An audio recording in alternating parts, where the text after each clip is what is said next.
Então vamos começar nosso programa falando de saúde com um tema extremamente importante, que é o câncer de pulmão. E eu queria que a doutora Ana se apresentasse e logo depois o doutor Paulo, para a gente dar início às perguntas e depois às dúvidas de vocês.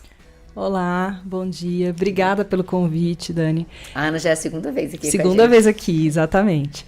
Eu sou oncologista clínica, formada pelo INCA. Eu trabalho no INGO e sou focada em tumores torácicos, tá? O tema eu acho de extrema importância porque o câncer de pulmão é um dos tumores que mais matam no mundo, né? E a gente precisa de métodos para rastreio, para diagnóstico precoce dessa doença. Paulo, você. Bom dia, Daniela. Bom dia, ouvintes da Rádio Maria. Eu sou Paulo, sou médico, minha atuação é em cuidados paliativos, né, e também sou gerente médico do INGO, que é o Instituto Goiano de Oncologia e Hematologia. E para nós como instituição, o câncer de pulmão é um desafio gigantesco, né? É uma doença muito grave, muito letal, que faz vítimas, né, todos os dias, em todos os lugares do Brasil e do mundo, e que a gente consegue, né, ofertar tratamentos que são muito mais eficazes na mesma proporção em que a gente diagnostica mais cedo essas pessoas, né? O nosso objetivo, então, é encontrar as pessoas ainda assintomáticas que tenham lesões já, né, pulmonares, e fazer o diagnóstico mais cedo, instituir um tratamento mais cedo e ofertar para elas uma chance de cura que seja proporcionalmente melhor, né? E esse é o nosso desafio institucional. Nossa missão, que é valorizar a vida, né, movido pela arte de cuidar de pessoas, ela passa diretamente por isso, né? Cuidar da pessoa a partir do diagnóstico que talvez ela nem saiba ainda que tem. E na verdade é tão interessante quando a gente leva isso para os gestores, né? A gente reúne muito o pneumo com onco e rádio, a gente vai falar um pouquinho desse nosso delineamento do programa. A gente leva para o gestor falando que o câncer de pulmão é um dos que mais mata no mundo, eles acham que é o de mama, eles acham que é do intestino, eles acham que é o outro tipo de câncer. E o que mais mata é o câncer de pulmão, justamente porque a gente não consegue fazer diagnóstico precoce. E aí vem justamente essa pergunta para vocês, né? Por que então o diagnóstico é tão tardio assim? O que é a opinião de vocês? Então, quando o paciente começa a ter sintomas do câncer de pulmão, ele já está com a doença mais avançada. Então, na doença mais avançada, ele vai ter uma obstrução da passagem do ar. Então, ele vai começar a ter tosse, falta de ar, infecções de repetição. E esses sintomas, eles acontecem quando o tumor já está muito grande, em fases mais tardias. Para você ter uma ideia, a maior parte dos tumores, eles são diagnosticados de estágios 3 para 4. Mais de 75% dos pacientes, eles são identificados nessa fase. Então, o desafio do diagnóstico precoce é a gente identificar pacientes ainda em fases mais onde o tumor está muito pequeno e que pode ser tratado, às vezes, somente com uma cirurgia ou um tratamento local, sem necessidade de várias medicações e tratamento contínuo. O que eu falo para os pacientes, assim, o nosso pulmão, eles são grandes, né? A gente tem 2 pulmões e a gente vive com um só mal, mas vive. E igual quando ele fuma, né? O paciente vai fazer o check-up e ele não tem sintoma nenhum. Então, muitas vezes ele não tem lesão, graças a Deus. Mas quando ele começa a ter sintoma, você já tem muita alteração, por exemplo, de bronquite, de enfisema pulmonar. E aí ele falava, nossa, mas o ano passado eu estava bem, esse ano está péssimo. Então assim, mas todos os exames que eu fiz mostravam que eu estava bem. Mas as pequenas vias, os brônquios muito pequenos, eles começam a obstruir muito cedo. E a gente não tem exames tão sofisticados para ver essa inflamação de bronquíolo. Então, quando você percebe, o paciente já tem enfisema pulmonar, já tem uma bronquite crônica, é a mesma coisa do câncer, né? Então, como o pulmão é muito grande, para você ter sintoma, ele tem que encostar no brônquio. Eu gosto muito de citar o exemplo do cantor Leandro, porque ele tinha quase uma laranja no pulmão, né? E aí as pessoas falam, nossa, mas lógico que ele não fumava, já tinha sido fumante no passado, mas era muito novo. Mas ele começou a ter sintoma quando encostou no brônquio, ele começou a ter escarro com sangue e tudo. Então, assim, o pulmão é isso. Quando você tem sintomas, muitas vezes já passou da hora. Exato. Então, por isso que é tão importante o que a gente vai falar hoje para vocês sobre esse rastreio, sobre a importância de rastrear o câncer precocemente. E aí, Paulo, eu queria que você falasse um pouquinho quem são as pessoas que devem ficar atentas e procurar esse programa do rastreio. Excelente, Daniela. A primeira coisa, então, que a gente diz, né, para a pessoa que vai procurar o programa de rastreio, são principalmente os tabagistas, né, que são as pessoas que fumam a longo prazo, né, existe uma conta que a gente faz e que a gente vai falar um pouquinho sobre uma calculadora disso depois. Ótimo. Mas que as perguntas são 3, né? Primeiramente, é o status do tabagismo, né? Então, se a pessoa fuma ou já fumou.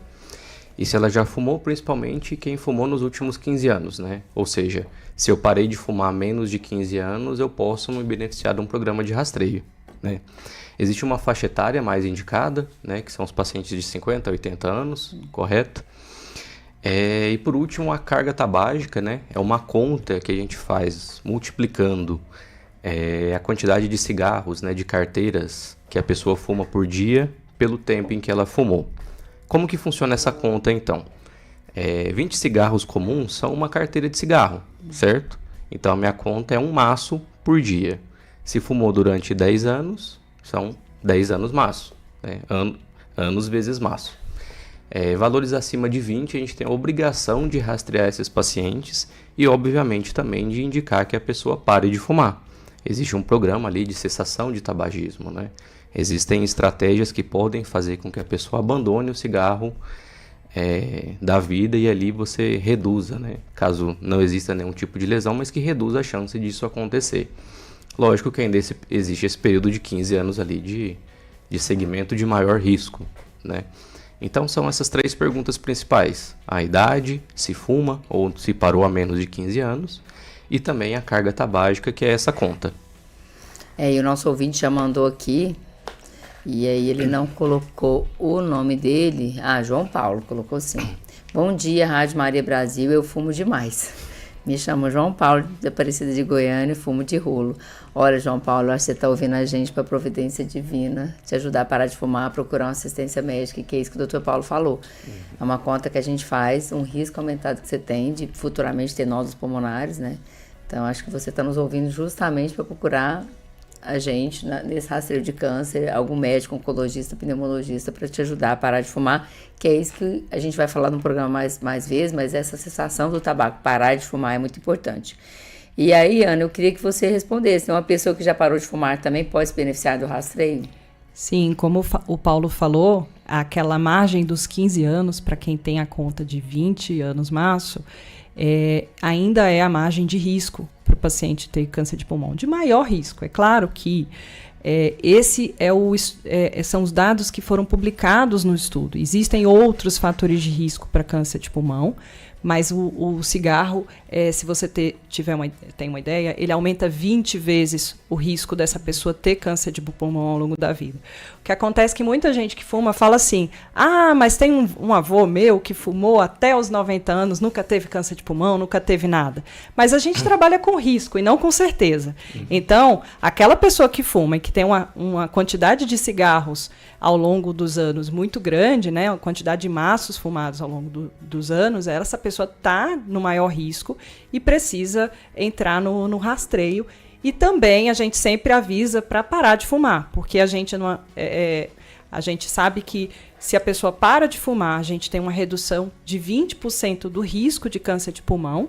E quando a gente faz o rastreio, a gente tem uma redução também de mais 20% do risco de câncer de pulmão, ou seja, o diagnóstico precoce e o tratamento eficaz e maior tempo de vida para essa pessoa. Tá, e qual que é esse exame que se utiliza no rastreio, então? Por que ele é diferente, por exemplo, de uma tomografia comum? Então, a gente usa a tomografia de baixa taxa de dose, que é uma tomografia com a quantidade de radiação cerca de 4 a 6 vezes menor do que a tomografia convencional. É um exame que é feito tranquilo, sem contraste, e que serve para a detecção desses nódulos pulmonares e talvez doença numa fase mais inicial.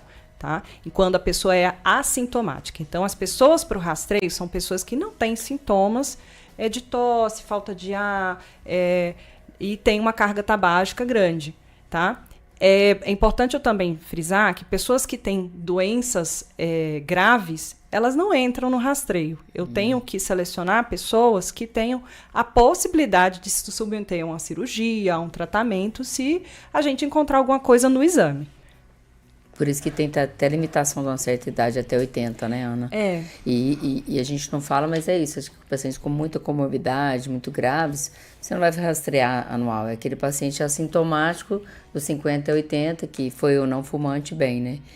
E aí, Paulo, os pacientes às vezes perguntam, né? Tem medo de radiação, se a tomografia é segura ou não?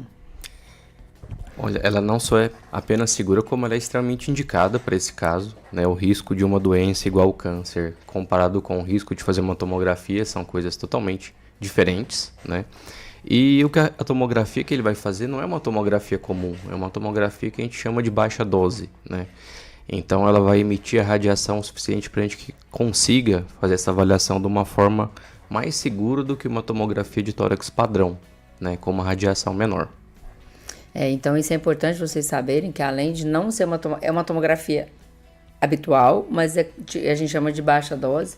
Então é muito segura. Por quê? Porque quando você entra no programa de rastreio, vocês têm que lembrar que a gente vai rastrear vocês por muitos anos, né? Então a gente faz um rastreio anual, então o paciente vai fazer essa tomografia anualmente, num serviço bom, e por isso que a gente está aqui apresentando o serviço do INGOL para vocês, que é um serviço extremamente bom da cidade, e para vocês poderem fazer esse segmento anual. Então a gente tem todo um prontuário, todos os dados de LGPD para a gente poder seguir esse paciente com segurança e esse segmento anual, porque não adianta, sei lá, faz uma tomografia com o médico e se perde, né? Então existe esse segmento anual que deve ser feito de uma forma correta. E aí eu queria que o Paulo explicasse um pouquinho, ele falou da conta e bem bolado, eu queria que você falasse um pouquinho que é essa conta que tem no site do INGOL também, né? Ah, legal. Todo mundo que estiver ouvindo agora pode pesquisar no Google calculadora de carga tabágica do INGOL, né? E lá você vai dar alguns dados simples, né? Além, lógico, dos seus dados básicos de idade, de contato, ele vai te fazer uma pergunta, que tipo de cigarro você usa, né?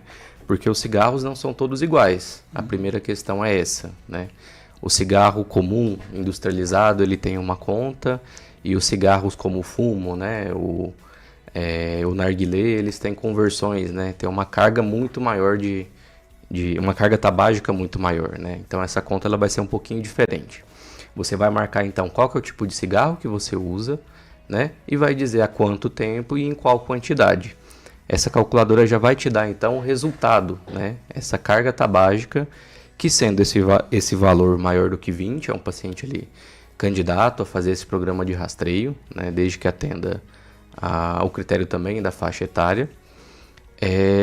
Mas que independente, se esse resultado for maior ou menor do que 20, a pessoa vai receber também uma pequena cartilha com orientações sobre como parar de fumar, né? E aí, muito interessantemente, o seu vídeo essa semana, né, Daniela, falando sobre a dependência, né, que a pessoa às vezes não fuma por ansiedade, por qualquer outra coisa do dia a dia, mas que por uma real dependência da nicotina, do tabaco, né? E ali a gente traz ali algumas orientações simples sobre esse processo. É uma cartilha de fácil entendimento, não tem termos técnicos médicos, né? É uma cartilha que todo mundo que lê vai conseguir entender com facilidade, mas explicando como é que ela pode, então, procurar essas estratégias para parar de fumar, e também ali já deixa um link, um contato para essa pessoa, inclusive, marcar uma consulta com a Daniela. E a Daniela, sim, avaliar no consultório, né? Ver esse caso mais a fundo e instituir um programa, né? Um plano para essa pessoa abandonar de vez o cigarro e fazer com que o risco dela de ter câncer de pulmão ele diminua drasticamente. Vou fazer um desafio aqui, gente. João Paulo, de Aparecida de Goiânia, que fuma de rolo. Se você estiver ainda ouvindo o nosso programa, você vai jogar no Google, então, calculadora de carga tabágica do INGOL. E aí você vai fazer essa conta e vai me mandar aqui no WhatsApp que você mandou, para a gente poder ver como é que está a sua carga tabágica. Porque isso que o Paulo falou, gente, é extremamente importante. A gente tem costume de falar cigarro, né? Mas entra o vape, o narguilé. Até essa semana a gente falou um pouco do artigo que você mandou para os meninos do marketing lá do INGOL sobre o mascar, o fumo, né? A gente aqui em Goiás ainda tem o rapé, que é o fumo nasal, e o de mascar. Então, são formas diferentes de nicotina e que, além de causar dependência, você vai ter câncer, por exemplo, de boca, laringe. Então, o fumo, ele faz tão mal. E aí eu brinco com os pacientes assim, como é uma droga socialmente aceita, é uma droga que chega muito rápido no sistema nervoso central. Então, se você for pego com crack, com maconha, você vai preso. Se você chegar ali na esquina e fumar um cigarrinho, ninguém te prende. Um cigarro de tabaco, né? Então eu falo para os pacientes que, como é uma droga socialmente aceita, infelizmente fuma-se muito no mundo, né?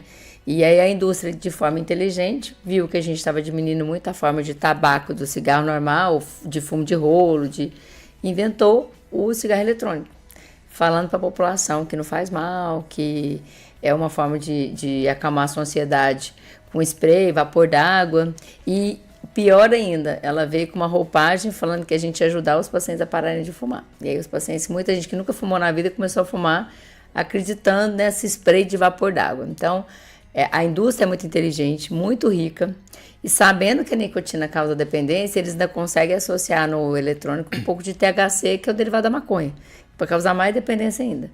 E como é uma molécula, os últimos eletrônicos, eles são moléculas prontas, né? A gente tem molécula feita em laboratório, então ela causa mais dependência ainda.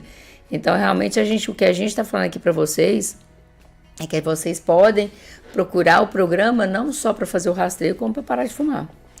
E aí, Ana, eu queria que você falasse, né? O que muda na vida do paciente quando o câncer de pulmão é descoberto numa fase inicial, que é o que a gente está propondo para vocês, a descoberta nessa fase inicial, né? Então, eu tinha comentado inicialmente que a maioria dos tumores são diagnosticados na fase mais avançada, né? Mais de 75% dos casos, os pacientes têm doença estágio 3 e 4, que vão precisar de tratamento de rádio, químio, imunoterapia, terapia-alvo, que são tratamentos que a gente usa habitualmente no câncer de pulmão. Mas quando a gente diagnostica o tumor em fases iniciais, tumores menores, esses tumores eles podem ser tratados, às vezes, apenas com uma cirurgia, tá? E a chance de cura, ela pode chegar a mais de 90%. Então, quando a gente detecta nódulos pulmonares muito iniciais, isso é um câncer de pulmão, a sua chance de cura é muito maior. Por isso que o rastreio ele é focado no diagnóstico precoce dessas lesões ainda em fases que a gente chama de assintomáticas, quando elas não dão sintomas para o paciente. Você está lá, vivendo sua vida, e aí você tem um risco maior, você fez a tomografia de baixa taxa de dose, achou um nódulo pulmonar, a gente biopsiou esse nódulo, câncer de pulmão, a sua chance de cura vai ser muito maior, porque você pode fazer apenas uma cirurgia, ou até técnicas mais avançadas de radioterapia também são uma opção, e menos tratamentos como quimioterapia, imunoterapia, terapia-alvo. Quando a gente tem tumores muito pequenos, apenas a cirurgia já pode ser o suficiente. E a gente viu muito isso no Covid, né? Como no Covid fez-se muitas tomografias por conta da lesão de vidro fosco, a gente que deu seguimento a esses pacientes que a lesão não melhorava, descobriu-se muitos cânceres precocemente. Então, aquele medo que o paciente fala assim, não vou no médico, eu não quero achar, não, você tem que achar. Porque quanto mais cedo você achar, maior a sua chance de cura e de ficar bem. O que você não pode querer é morrer cedo. Então, se você quiser morrer cedo, é complicado. Porque você fuma, mas não quer saber do seu exame, não. Você pode até ter paciente que fala, eu vim fazer o check-up, mas eu não quero parar de fumar. É a opção que você tem, mas você precisa sim dar seguimento ao rastreio, justamente para diagnosticar em fase precoce. E aí o que a Ana respondeu, né, que a gente fala em cura quando diagnosticado precocemente. Quer acrescentar alguma coisa, Paulo? Quero acrescentar sim. Daniela, você falou dessa história do mascar fumo, né? E aí eu queria falar sobre o artigo que você citou, né? É um artigo assim a nível mundial, mas tratando principalmente os problemas da Ásia, do Oriente, mas que a gente sabe que é uma realidade aqui também, né?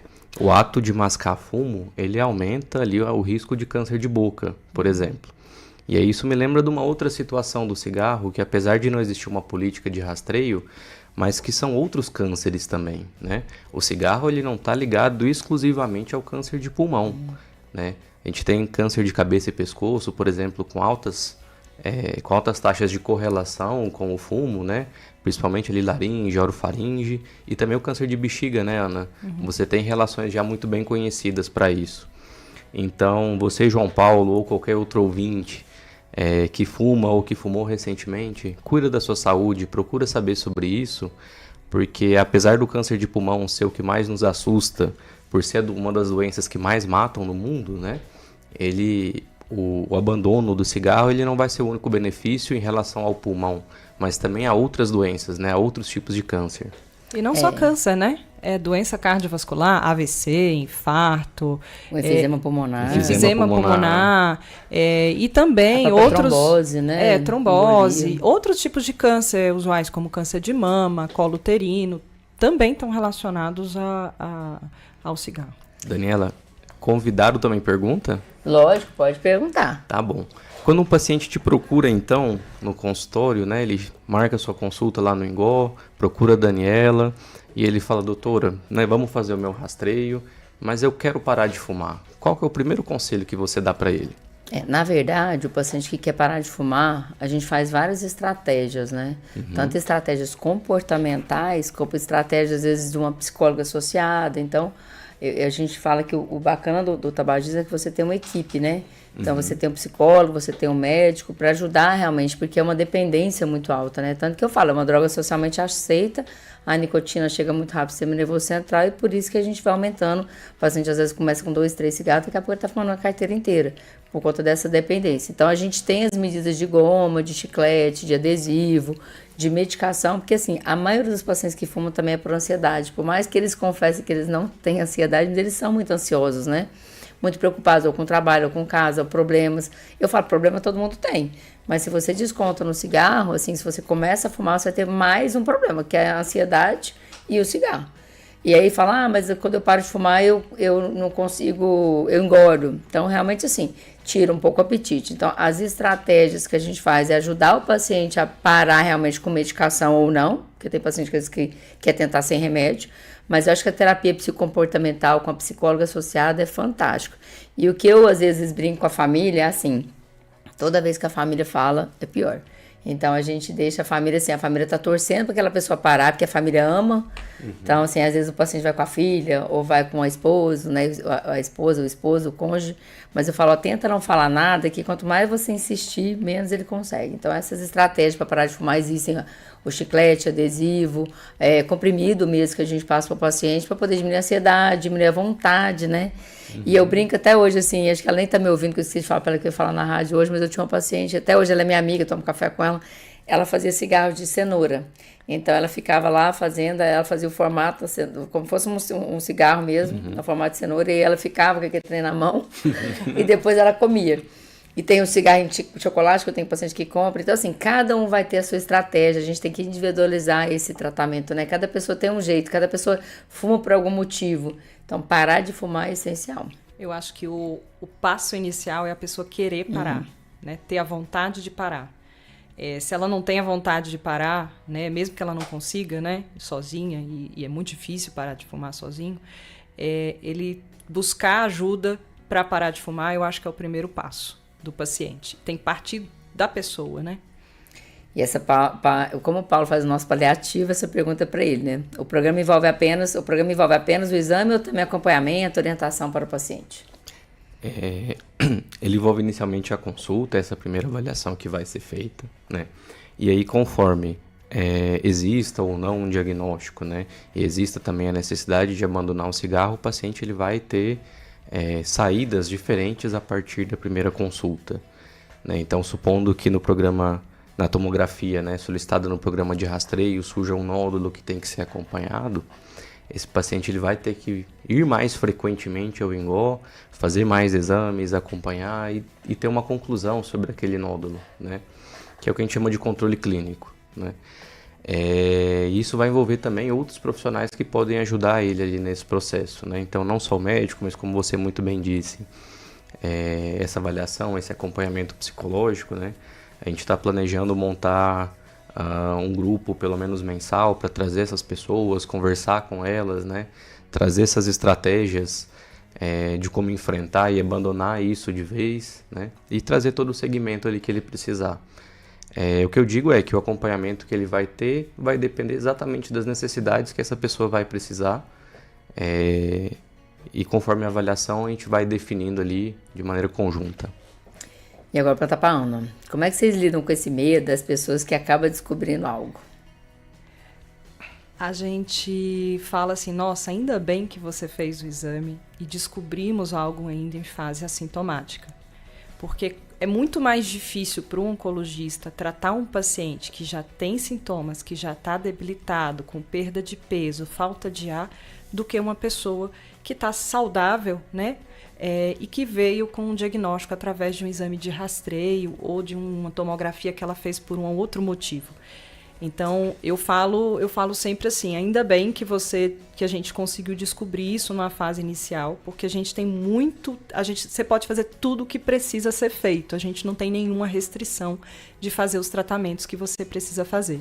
Se precisar fazer uma biópsia, se precisar tirar um pedaço do pulmão, se precisar fazer uma radioterapia, se precisar fazer uma quimio, uma imunoterapia, essa é a melhor pessoa para tolerar, para o organismo aguentar o tratamento em qualquer fase da doença. A gente já falou um pouco disso, mas eu queria que você frisasse, Paulo, que muitas pessoas perguntam, né, se existe um risco de fazer esse exame todo ano. O risco é igual, como a gente conversou antes, né, uma tomografia de tórax, sim, é o mesmo exame que vai ser solicitado, mas a técnica de realização é diferente, né? Como a dose de radiação utilizada ela é muito menor, por isso que o exame se chama de baixa dose, né? O risco do paciente fazer é o mesmo risco que ele teria com qualquer outro exame, em qualquer outro paciente, na verdade, né? Então é um exame sim seguro de ser feito. Joia. E aí, Ana, assim, ó, é preciso encaminhamento médico, a pessoa pode procurar diretamente, como é que funciona? O programa de rastreio que a gente desenvolveu lá no Engó, a gente tem, você pode ligar para o número da central de atendimentos da clínica. 3226-0200. Pode repetir o telefone. 3226-0200. E também quando você faz a carga tabágica, tem um link que cai direto para a enfermagem pessoal da navegação. Existe um enfermeiro navegador no programa que vai gerenciar e direcionar esse paciente para as consultas, ajudar a marcar exame, ajudar a cobrar se está na época de você fazer o exame, se no ano passado você fez. Então, existe esse suporte do programa, sim, para os pacientes. E eu queria que o Paulo falasse um pouquinho, assim, da estrutura do Engó, porque, assim, eu não sei se você já for em algum Engó, né? Eu tive o prazer de ir no Engó de Senador Canedo, que eu tenho uma chácara ali perto, é maravilhoso o Engó de lá. Eu falo que o Engó é um lugar que não só acolhe, né? A beleza física de lá, né? E na beleza física existe uma beleza com o emocional. Eu, ano passado, em 2024, ano retrasado, eu fui gravar pro Instagram e não fui no Natal. E aí tava todo vermelho, com flores vermelhas, muito bem decorado, porque o prédio é muito bonito, né? Com esculturas, com pinturas. É uma obra de arte o Engó, né? E aí eu voltei no Réveillon para gravar o programa de Réveillon. Eu fiquei encantada, tava tudo branco. Eu falei, gente, eu nunca trabalhei num lugar que tivesse essa preocupação em mudar a decoração do lugar. Porque é um lugar que, assim, as pessoas lá, a maioria das pessoas tem câncer. Lógico que a gente tem outros tipos de especialista, né? A gente tem hemato, a gente tem cardio, a gente tem outros colegas que não trabalham só com câncer. Mas o foco lá é o câncer de mama, que é muito bem gerenciado pela esposa da doutora Ana, mandar um abraço para ele depois, viu, Ana? Então, assim, eu acho que o foco de câncer é bonito, porque, assim, é uma doença muito difícil, né? Eu lembro quando a minha mãe teve câncer, e até hoje a gente tem essa dificuldade, assim, as pessoas não querem ouvir a palavra, né? Minhas irmãs, a gente não podia falar câncer, eu não quero ouvir essa palavra, as pessoas não queriam nem ouvir o diagnóstico que ela tinha. Então, vocês imaginam como é para a família desse paciente, como é para todo em volta, né? Então, assim, se falar o nome câncer já é um pavor para as pessoas. Então, acho que é isso que a gente tem que desmitificar. E lá consegue ter essa beleza do vermelho pro branco em menos de uma semana. E esse olhar que os pacientes têm. Então, eu queria que você falasse um pouco mais do Engó, do programa, para esse paciente poder realmente procurar e ser bem assistido lá. Bom, quero começar falando sobre isso, Daniela, no primeiro ponto que você trouxe da parte artística, né? A arte no Engó, ela está desde a nossa missão, que é a arte de cuidar de pessoas, né? E muito sabiamente, né, a nossa curadora artística, que é a Dona Mara, ela sempre quando pensa, né, na estrutura física, no acolhimento da unidade, ela pensa a parte artística muito bem planejada para acolher e receber essas pessoas. A Dona Mara, para vocês entenderem, não é médica, ela é artista plástica, ela é né? uma artista. E esposa do nosso colega que é médico, né? Então ela sempre fez, porque ele está falando da doutora Dona Mara com muita honra mesmo. E muito sabiamente, né, ela sempre pensou o Engó para oferecer esse acolhimento para as pessoas e utilizou a arte como uma forma de trazer isso, né? É um ambiente que é pesado, as doenças que a gente trata, né, sejam as neoplasias sólidas ou as hematológicas, né, que tem um N muito grande de pacientes ali dentro, mas que a ideia é que o paciente, desde a recepção, ele receba esse acolhimento. Então, tem uma estrutura bonita, harmônica, né, com artes que são visuais, mas também as não visuais, né? Por exemplo, a gente trata muito a musicoterapia lá dentro, né? Desde a recepção do laboratório, né, tem o pessoal que fica no piano, na harpa, né, trazendo músicas tranquilas, que trazem paz ali para aquele ambiente. A gente leva isso para os pacientes que estão em tratamento ali nas unidades, né? Então, na central de infusão ali, mezanino 1 e 2, volta e meia está passando um músico, tem a Bel que faz a yoga terapia, exercícios de respiração para essas pessoas, né? São artes diferentes, mas que todas elas vão trazer o objetivo do acolhimento. E a gente tenta replicar isso para todas as unidades do INGO. Talvez você já tenha passado em alguma outra unidade do INGO que era apenas um laboratório, um ponto de coleta ali, mas que o mesmo cuidado ele tenta ser levado para todo lugar que o nome INGO estiver junto, né? E eu tenho uma outra arte não física, que é a arte de cuidar das pessoas mesmo, né? Essa é uma arte que a gente chama de soft skills, né? De habilidades que as pessoas têm, de acolher bem, de tratar bem, de chamar pelo nome, né? Todo mundo conhece o seu divino lá desde a recepção. Ele ajuda ali, precisa estacionar, precisa alguém descer, precisa de dar uma ajuda, né? Tem dificuldade de locomoção, ele vai estar junto, né? E esse acolhimento ele se estende às recepções, aos médicos, a todos os profissionais que estão ali dentro. E a nossa forma é o que a gente entende que a gente tem que fazer para acolher e receber bem essas pessoas. E independente do diagnóstico que ela vai receber, do tratamento que ela vai fazer ou não fazer, né? Se a gente puder dar uma notícia de que não, você não tem câncer, essa é a notícia que mais alegra o nosso coração, né? Porque a angústia que existe nesse processo diagnóstico é uma angústia muito grande. A gente consegue aliviar, assim, cuidando bem da pessoa, tendo um espaço físico, né, adequado para isso. Mas que se a notícia sendo boa ou sendo ruim, a nossa arte de cuidar ela vai estar junto. E a gente vai tentar trazer essa notícia, esse cuidado, esse acompanhamento da melhor forma. Isso é visível lá, assim, eu falo que é encantador, né? Porque você tem que gostar de gente, né? A gente gosta de gente. Então, gostar de gente é preocupar com gente. E tem muitos. E isso é tão encantador que tem lugares que você fala assim, não, mas o convênio não cobre. Então, eu já trabalhei em muitos lugares que a gente tentava fazer alguma coisa diferente, alguma coisa pro ser humano, ter uma psicóloga, ter uma musicoterapia. Não, o convênio não cobre. E o INGO, eu acho que é isso. Você não preocupa se o convênio cobre ou não cobre. Ele preocupa com a pessoa, com o bem-estar, de estar com aquela pessoa de apoio, né? E aí eu queria que você falasse, Ana, que a gente está quase terminando o nosso programa, sua mensagem final. Lógico que daqui a pouco você vai fazer a propaganda do seu consultório e tudo, mas eu queria que você deixasse assim, o que falar para esse paciente de mensagem, esse paciente que a gente está falando do rastreio, e que dicas que você dá. Então você deixa... Para quem está nos ouvindo agora, se é fumante ou ex-fumante, que se está em dúvida se deve procurar o rastreio. Eu falo assim, não tenha medo. O diagnóstico precoce, ele salva vidas, sem dúvida. Então, se você fuma, mesmo que pouco, se você está dentro dos parâmetros do rastreio, também procure ajuda. Procure parar de fumar, procure uma assistência médica, procure uma orientação. E se você está no rastreio, siga as orientações do médico, seja ele o pneumologista, o oncologista, o cirurgião torácico, tá?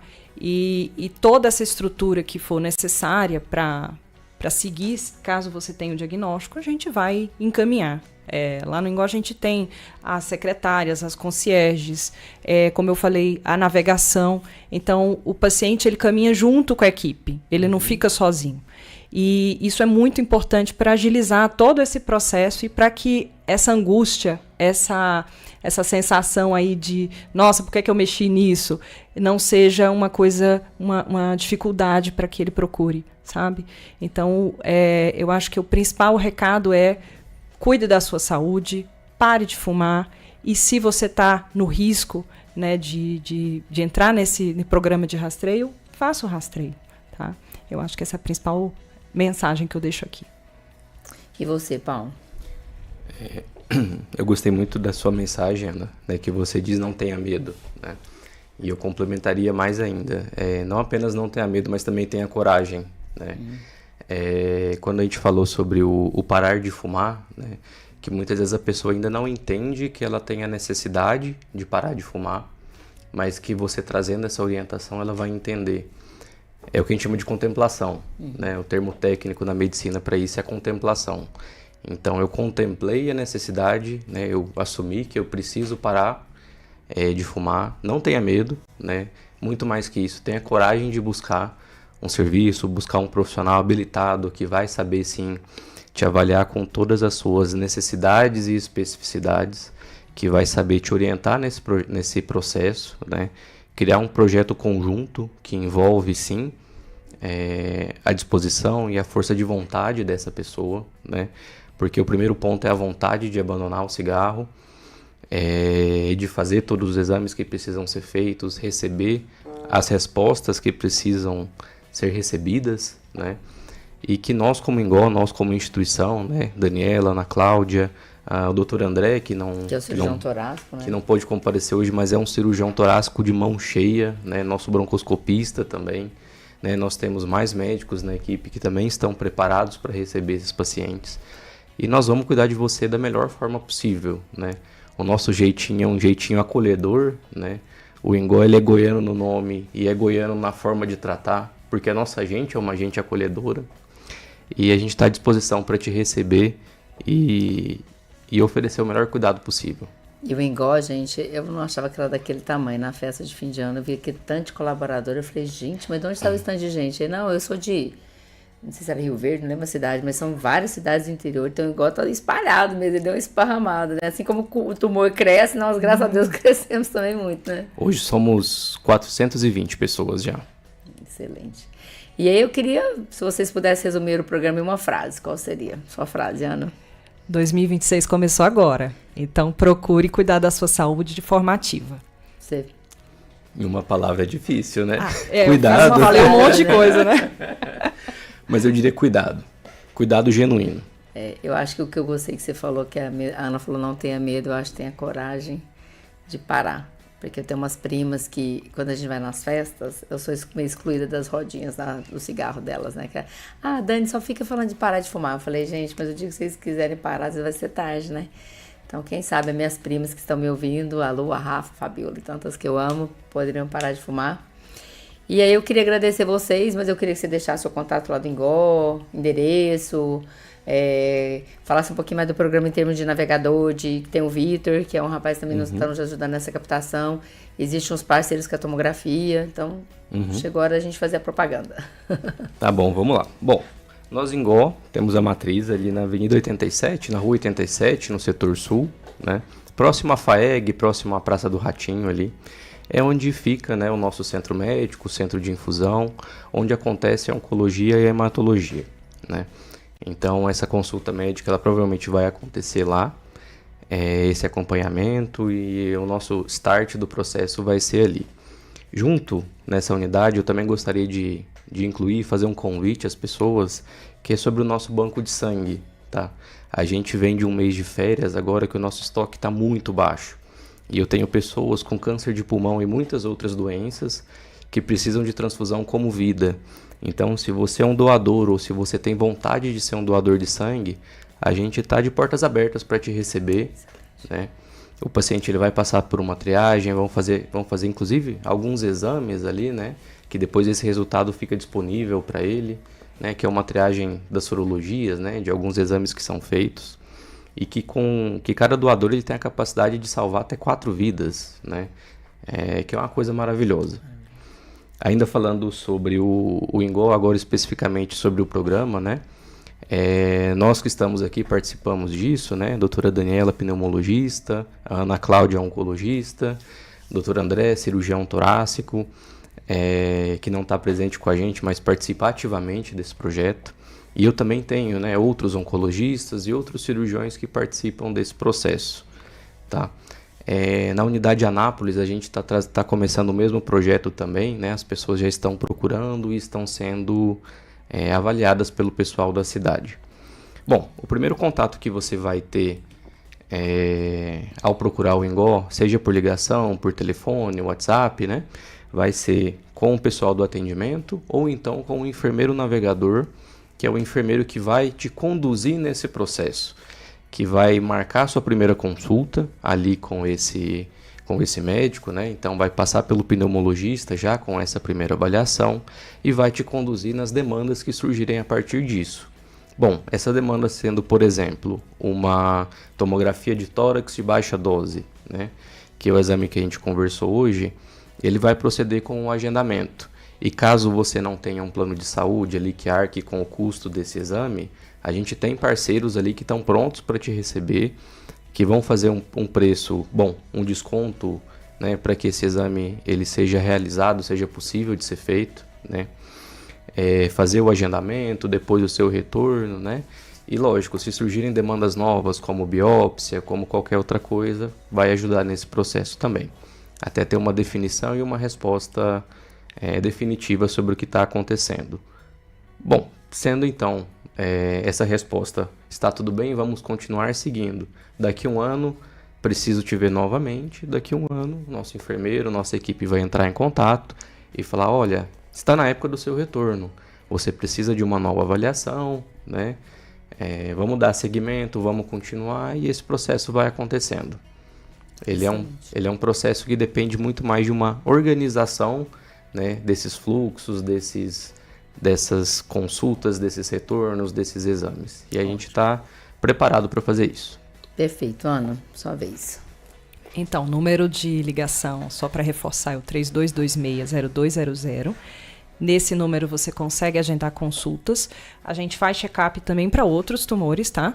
Então, quando o paciente chega para mim, né, numa primeira consulta, eu vou perguntar a carga tabágica, mas eu vou perguntar histórico familiar, eu vou perguntar se a mulher acima dos 40 anos já fez sua mamografia, se fez o preventivo. Então eu vou fazer um check-up geral do câncer, porque eu não posso tratar só o pulmão, eu preciso fazer um check-up daquela pessoa. E daí a gente segue o acompanhamento. Tenho vários pacientes que fazem só check-up, não trato só pacientes com câncer em atividade. Então, o foco realmente é na promoção de saúde. A gente faz o programa de rastreio para que ele não precisa chegar a tratar comigo. Esse é o nosso principal objetivo, mas se precisar chegar, a equipe está preparada. Ótimo.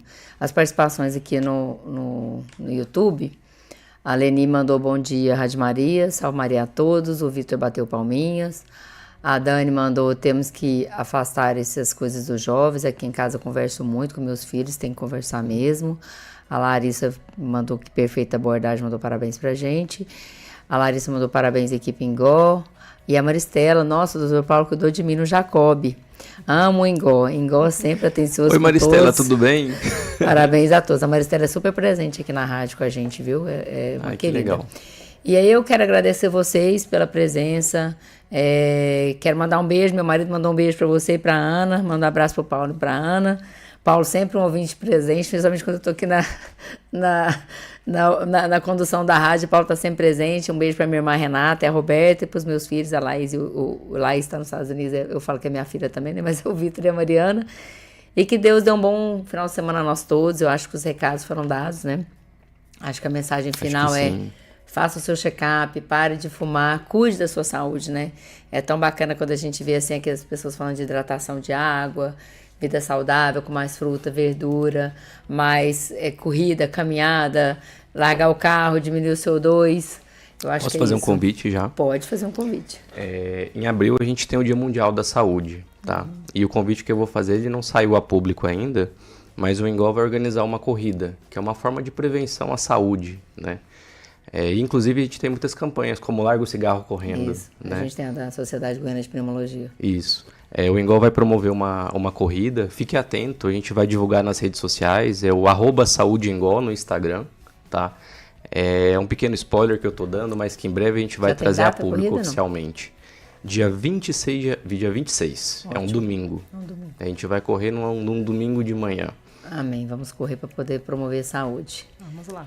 Então aqui a gente encerra agradecendo vocês pelas participações, pedindo a Deus um sábado abençoado e um final de semana de muitas bênçãos. A dúvida que vocês tiverem, vocês podem entrar no Instagram do Engol ou no Instagram da rádio, que a gente vai ter prazer de responder as dúvidas de vocês.